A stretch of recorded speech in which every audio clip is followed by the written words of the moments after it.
So good morning, guys. We're on our way to. Dang, is that really that foggy outside? Jesus.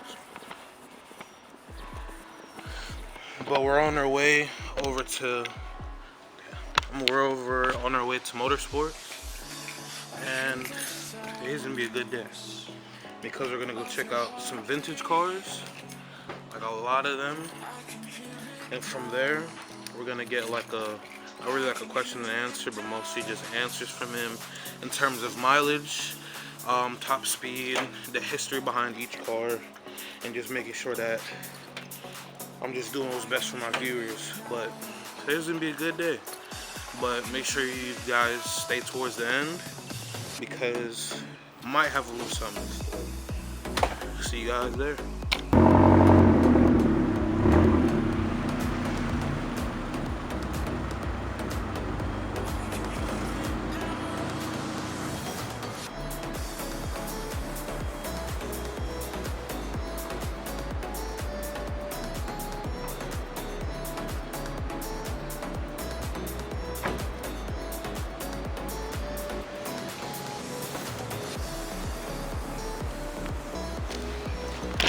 Good morning, guys. We're back where we left off. We're actually at Motor Car Gallery over in Fort Lauderdale Beach, Florida. And today, like I said before, review some vintage cars. Review everything under the sun in terms of old Ferraris, old Maseratis, old Thunderbirds. Even, I wouldn't say a brand new, but a good aged 2014 50th anniversary Shelby Mustang, and I'm just gonna get in from there. So hey guys, we're over here at Motor Car Gallery, and like I said before, we're gonna talk about some vintage cars and some regular cars. Make sure we cover all bases in terms of fun facts and everything. And here's Mr. Clark that owns Motor Car Gallery and everything. And he's gonna talk about some of his cars that he has himself, and across all things of classics and everything. AJ, nice to meet you. Nice to meet you Yep. too. All right, well, thanks for the opportunity to present Motor Car Gallery on your channel. We've been in business for 35 years. Hopefully we know what we're doing by now. But we have always started the business focusing on Italian exotic cars. Okay. The business grew, and not super quick. The 80s were still a little tough times, but in the late 80s we had what we call the perfect storm in this business, and it's really where the exotic car business sort of took off. And what happened that perfect storm? We had a big drop in the stock market. It was economic times, and all of a sudden the stock market just fell. And so people at that point got out of the stock market, had a lot of cash. The second thing was Enzo Ferrari died. And when he passed away, What year did Enzo Ferrari die? he died in 1988, and he was 89 years old. And actually, no, excuse me. Yeah, he was 89, yes. And so when he passed away, the value of Ferraris, along with that stock market situation, became very collectible, and people understood. They were very rare. They were rare. There's a lot of rarity factor to them, but people also understood the racing heritage and the beauty. I mean, the fact that a Daytona Ferrari, which I do not have in inventory right now, or a 275 GTB, or any of those type of early, what we call Enzo era cars, were low production, high performance grand touring cars. And for the collector, that was the perfect excuse to dive in, and they did. They dove in quite a bit. So we saw Daytona Ferraris go from 150,000 skyrocket up to 450. They really, they just all of a sudden became scarce. So it was an interesting time in the business. Come 1991, 92, it really just took a dive. I mean, what happened at that point? Everybody started throwing their cars out of the market. There were too many cars, too many speculators, too much this and that, and the market crashed. So we've endured each one of these market ups and downs, and currently 2008 or 2006 was also a big drop. We've endured, and now today, currently what we're seeing is sort of a plateau.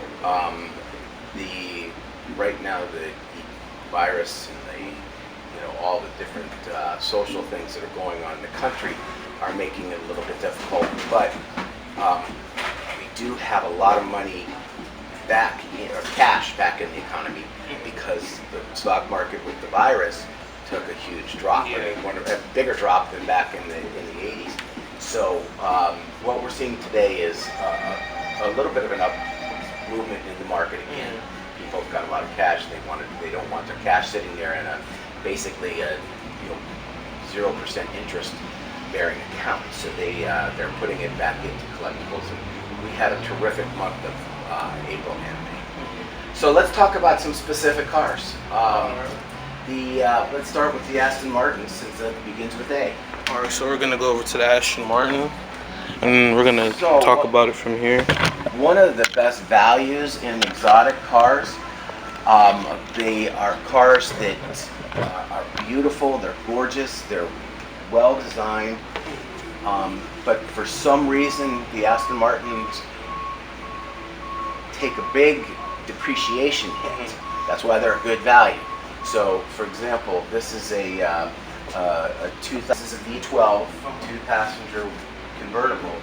This car was probably close to $200,000 new.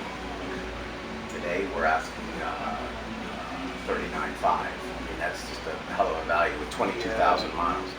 They're terrific driving cars, and they're just gorgeous. If we move on to this is a V12 Vantage S production. There were actually 100 produced. This could be considered one of one with the interior.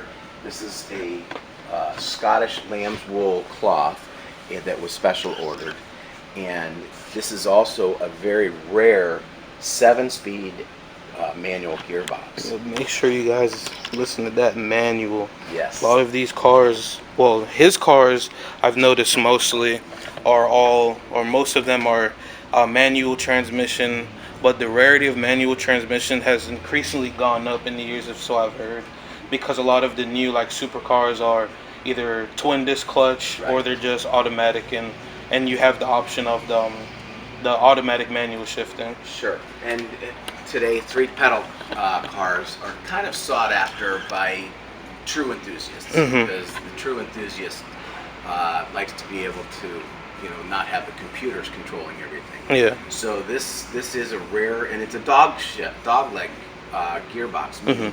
First is down, then you go up to second, third, fourth, fifth, sixth, and seventh. It is a 7-speed gearbox. This car is blindingly fast. It is 0 to 60 in under 4 seconds. The power, I believe, is the V12 is normally aspirated at just around 600. I don't know the exact figures, but it's a very, very powerful car. A lot of carbon fiber, incredibly designed car. So this is incredibly designed. Every time, I don't know about you guys, and I don't know about you, but every time when I think of Aston Martin, I automatically think class, luxury, and James Bond. Always. Yes. And it's just Aston Martin as itself, even though, like you said, that Aston Martin over here is very depreciated.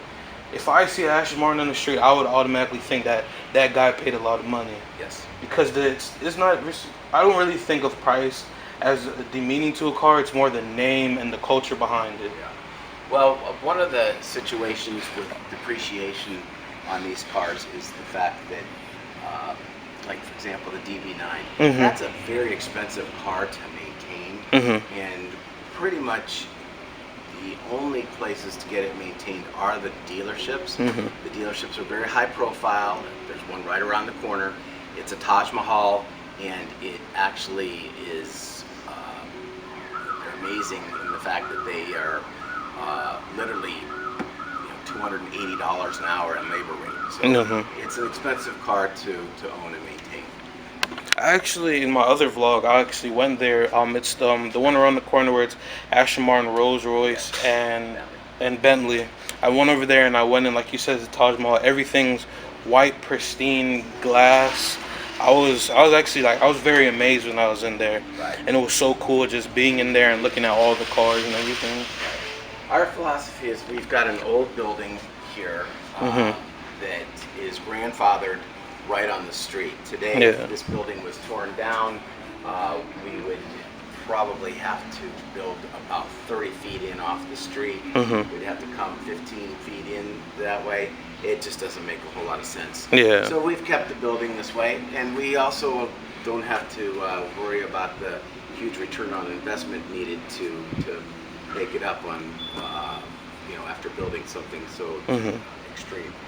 So let's move on to the next car. The Ferrari 246 GT, and these are better known as Dinos. Now, this was a car that was designed in 1968,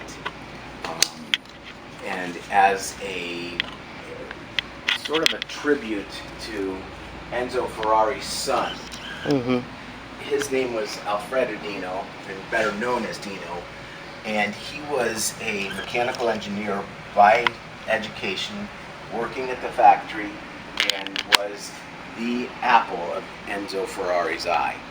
And he unfortunately passed away of a long-term illness. If my memory is correct, I think it was multiple sclerosis. Okay. And so Enzo Ferrari mourned deeply, but eventually, and he died in the early 60s. No, actually, I believe it was even the late 50s. And Dino Ferrari was influential in producing or actually designing a Formula 2 engine.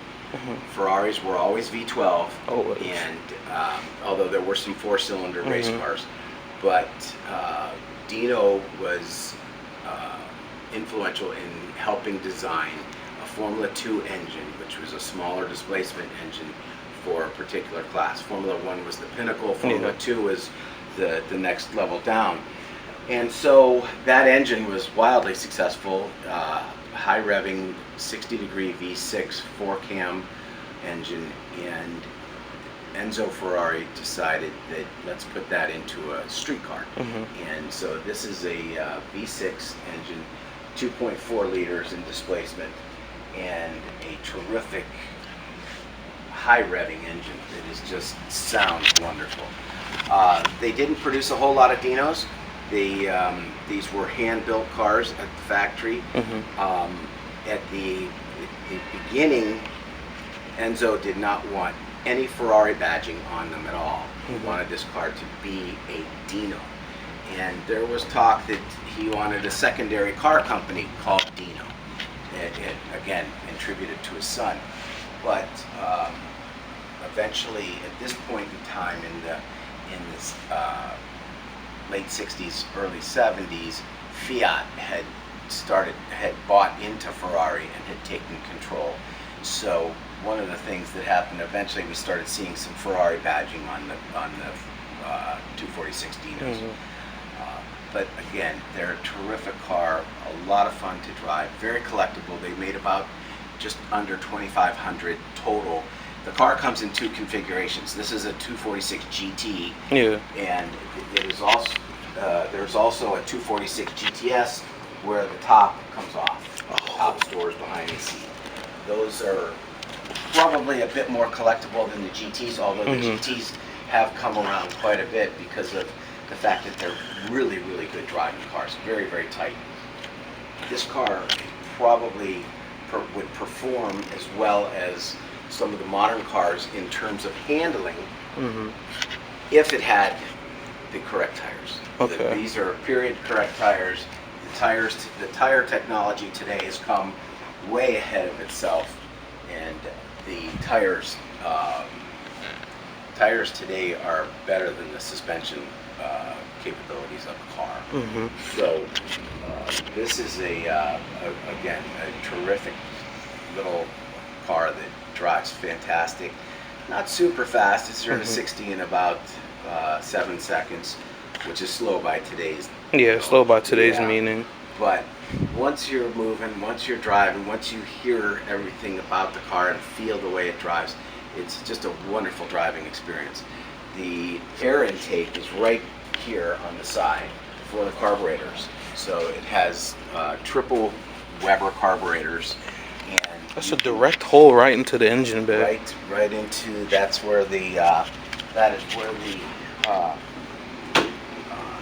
air intake is for these triple carburetors, which you can see right there.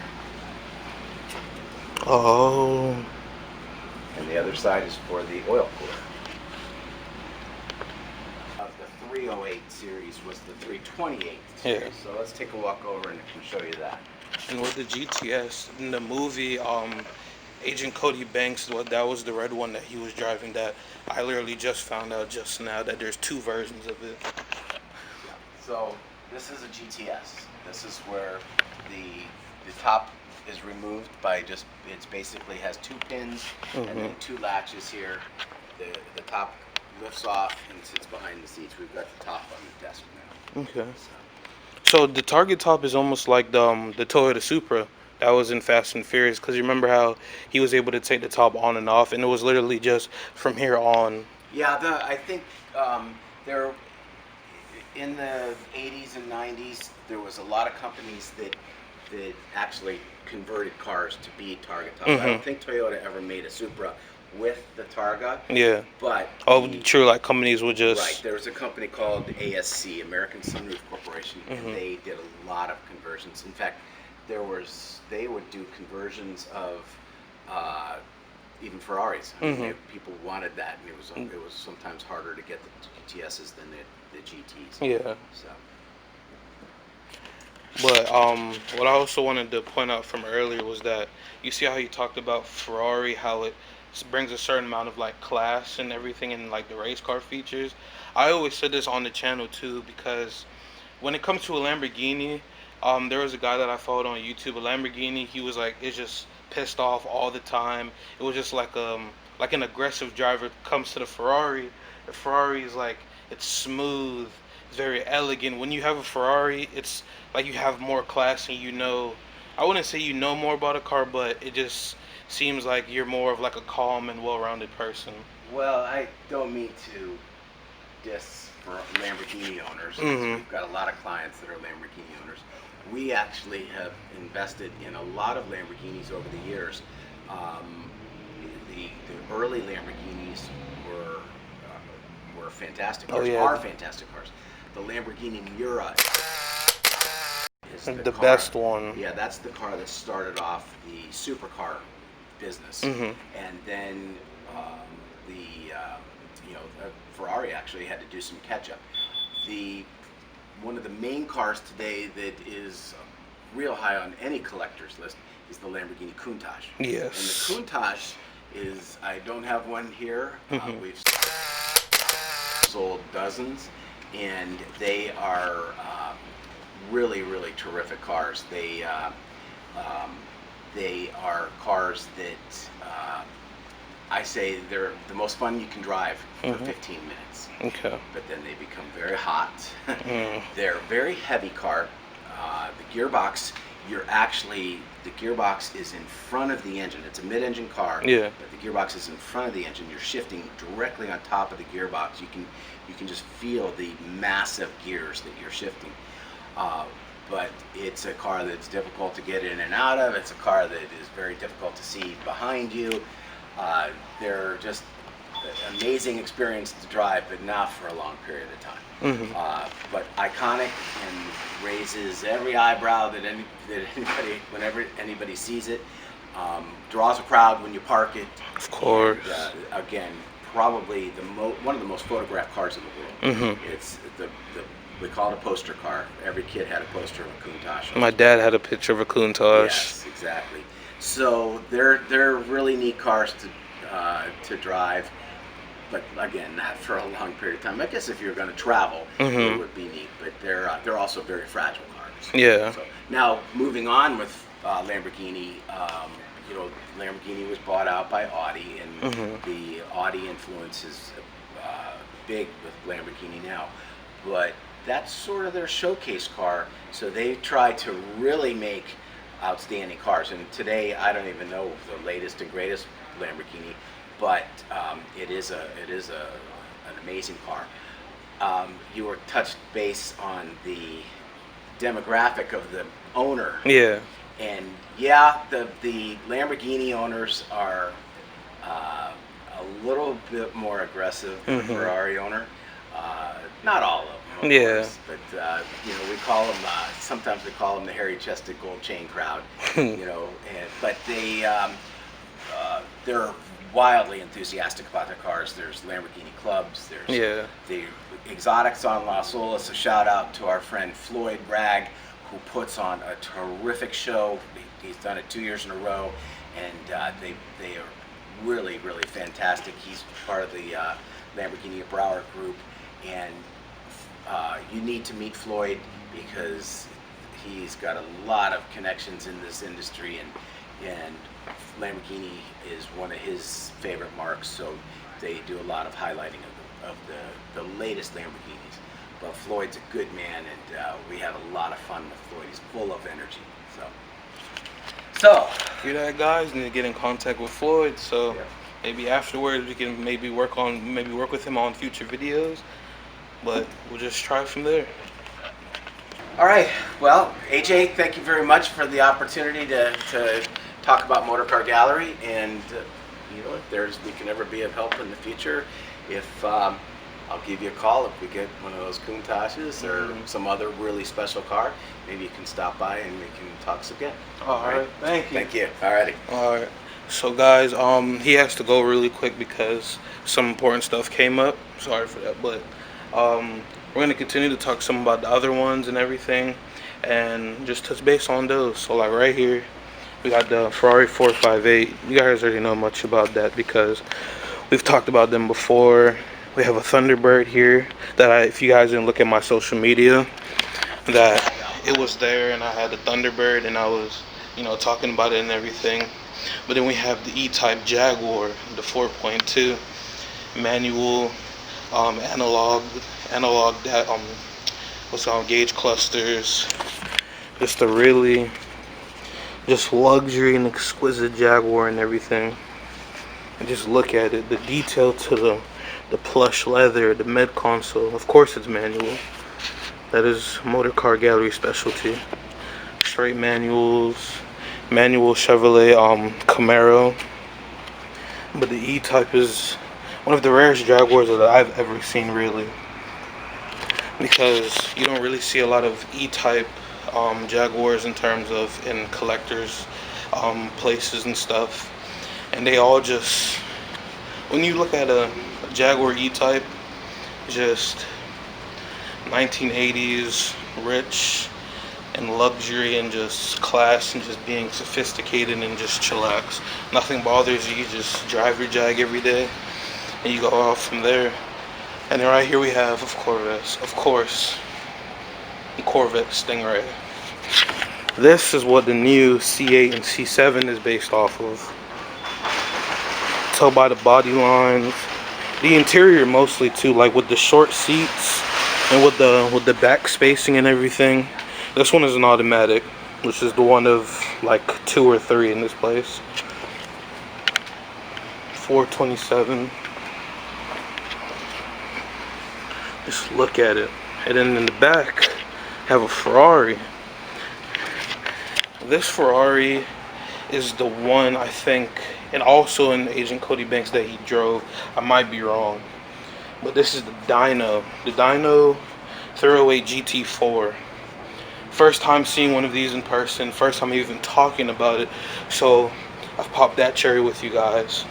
And just look at the inside. Sophistication of Ferrari is just like impeccable. I'm trying to get that focus. Like, look, everything about it, all gauge towards you like the Toyota Supra. Look at the leather, the plush. I was about to say basil. I meant the beige leather inside. But he has a lot of Ferraris, and you can really tell that like he takes care of them and everything. Like we have one right there. We have 1, 2, 3, 4, 5 Ferraris down there. One Chevy Camaro. We got another. I don't even know what this is. This looks like a. Dang, what is it?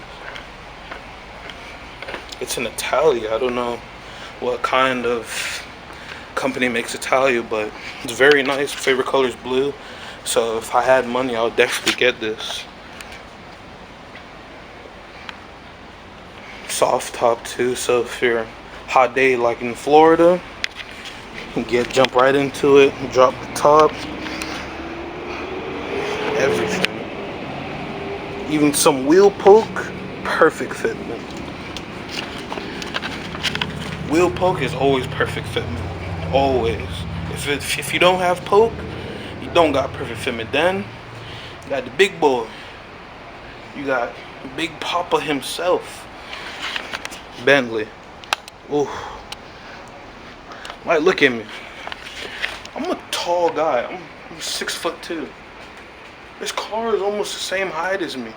Any bigger, called a munchkin. But look at it. If you're riding in a Bentley, you don't have to worry about, oh, you guys can't see that. Hold on, wait. Okay, try to put my body in front of it. Yeah, there we go. If you're driving in the Bentley, you don't have to worry about anything. It's just perfect. Everything about it is just nice. Just Bentley.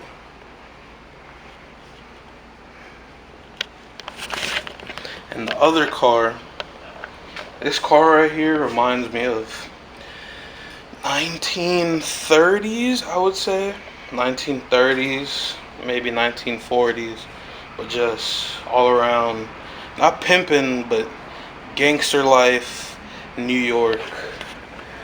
The Benz 3.5 automatic. Just look at it.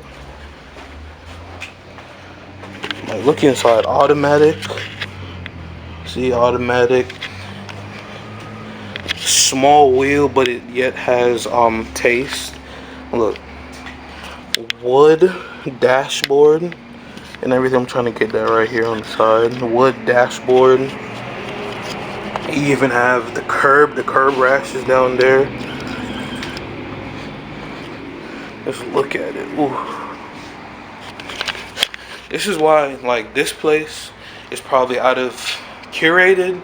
Curated's focus on low miles, not high priced cars, but more like rare cars and everything. And their specialty is Countachs and Diablos, but they also too have like a more, I would say, like demeanor to them in terms of they are the best. They do sell the best cars, low mileage, good prices, and everything. But this place is iconic to vintage cars that have meaning behind them, that have history behind them. Mr. Clark over there even has history to him in terms like off camera. I saw that he had the Rookie of the Year trophy, and he raced and everything, and I was like I really want to like get into racing. If you guys like knew, like I want to get in like rally racing or like time attack, which is like autocross racing and everything. But like I really wanted to get into that, and he got into it. He won races, Rookie of the Year, championship, everything, and I was like really amazed by that. Like even though all these cars have meaning, he has meaning and history to him too. And Motor Car Gallery is a really place to be. If you guys are in Florida or anything, guys, come check it out. Say that I sent you, AJ, or my YouTube channel, AutoJ, and everything. But really, I really truly like this place. Like, he's cool. I'm really not really bonding with him, but he's kind of like, his energy is very good. And I'm a big guy on energy. Like, if you have bad energy or negative energy, like, try to keep my distance from you, but positive energy. Make sure that you guys are like you're doing good and everything, and just making sure that just all around good. That's what I really like. But this Maserati is probably the most sickest tailpipe I've ever seen on a luxury car. Look at that. And this is stock. This is a stock tailpipe. Maserati. You guys already knew from a long time I like Maserati. Back in the day in 5th grade, if anybody that's from my 5th grade class remembers this, but I remember I had a book, and that book had Ferrari Countach in it, had Lamborghini Miras, had the first Bugatti, what is it? Is the BE or BD10? I think it's BE10. That Bugatti, and then it had a Maserati MC12. I saw that and I instantly fell in love. It was white, blue, and that Maserati MC12 was the one that set me onto cars and was the stepping stone for me to get into the cars, like start to like work on cars, build my own cars and everything. But don't get me wrong, I like doing all of this and going around talking to you guys, talking about cars, but we're gonna start working on some cars soon. Very, very soon we're gonna be working on some cars. Probably I'm gonna sell the Beast outside, and that's probably one for you guys. But if you guys already know, Nissan Altimas don't really have that much like parts and everything in terms of aftermarket, exhaust, spoilers and everything. But the next car that I get, you guys will be happy with. Promise you on that. Another car that I actually forgot to talk to you guys about was this blue Porsche. This blue Porsche right here. I don't know if you guys remember, but in Takers, when Paul Walker was driving off, this is the Porsche. But we probably have a special thing for you guys today, because he has to move 2 of these cars, and we're going to be listening to the Ferrari 458, the gray one, and this Aston Martin right here that we guys talked about. And you're gonna get first hearing of it turning on. Thank you, Mr. Clark. Thank you. You hear England breathing? I know I do. And then the Ferrari right now.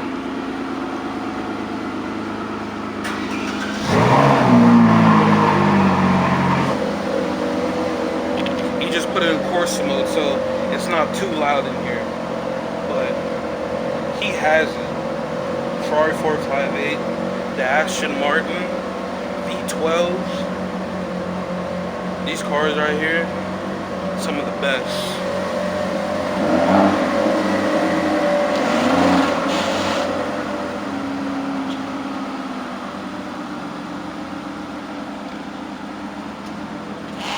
You can hear it just going. The DB9. Oh, it smells so good.